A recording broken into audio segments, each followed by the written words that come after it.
In March 2025, Reuters revealed something that should alarm every multinational company. Russian oil traders were settling billion-dollar deals with China and India using Bitcoin and stablecoins, without a single dollar changing hands. No Western bank, no SWIFT message, no traditional financial system at all. This isn't a future scenario. It's happening now, and it fundamentally changes how businesses must think about geopolitical risk. For decades, economic sanctions worked through a simple logic. Cut a country off from the global financial system, and you cut off its ability to trade. This depended on one critical assumption, that international money moves through centralized, regulated channels where enforcement is possible. The United States, controlling the dollar and institutions like SWIFT, could turn financial interdependence into coercive power. But that assumption is now under serious pressure. Cryptocurrency has opened alternative channels for moving value across borders. Channels that don't rely on traditional banks, don't pass through SWIFT, and operate partly outside regulatory reach. Our research examined how two sanctioned states, Russia and Iran, have turned crypto from a theoretical workaround into operational infrastructure. Russia's model, crypto as trade settlement. After the 2022 invasion of Ukraine, Russia faced unprecedented financial isolation. Within 2 years, Moscow built a state-supervised crypto payment system.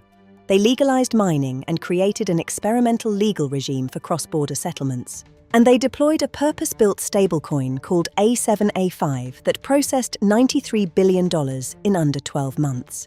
When the Garantex exchange was sanctioned, its successor GreenX appeared within days. Customer balances migrated overnight, and operations resumed without disruption. Investigators call it a crypto hydra. Iran's model, crypto as energy conversion. Iran uses abundant subsidized energy to mine Bitcoin at around $2,300 per coin, then converts that into globally transferable value. The Islamic Revolutionary Guard Corps alone moved over $3 billion through crypto channels in 2025.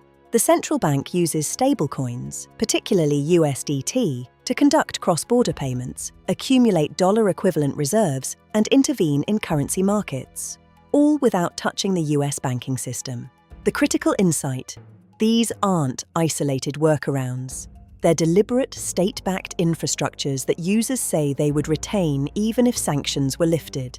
For multinational firms, this creates a fundamentally different risk landscape.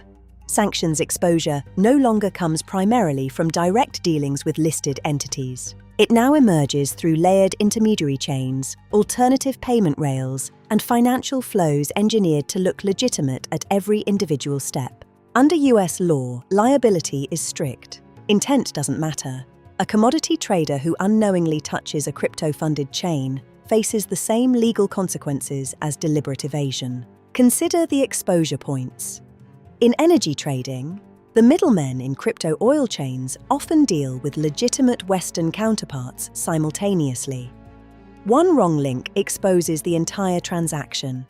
In technology supply chains, investigators documented networks openly helping Russian importers buy microprocessors through crypto-funded channels from China and Taiwan.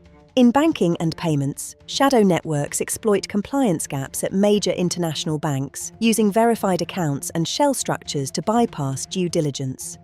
In shipping and logistics, the shadow fleet used for oil price cap evasion now overlaps with crypto payment infrastructure.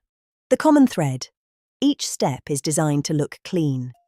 Exposure surfaces only when you map the full chain, and most companies don't have that visibility. 3 takeaways for business leaders. First, crypto-based sanctions evasion is no longer opportunistic. It's institutionalized. Russia and Iran have built state-backed financial infrastructures. Second, enforcement is advancing rapidly, but faces a structural mismatch. List-based sanctions can't keep pace with networks that regenerate across jurisdictions within days. Third, corporate compliance must evolve from counterparty screening to network visibility. You need to understand not just who you're dealing with, but how value moves through the entire chain. The broader lesson: geopolitics is no longer just a government concern. In an era of fragmented payment systems, understanding sanctions risk is now a core strategic capability for any multinational firm.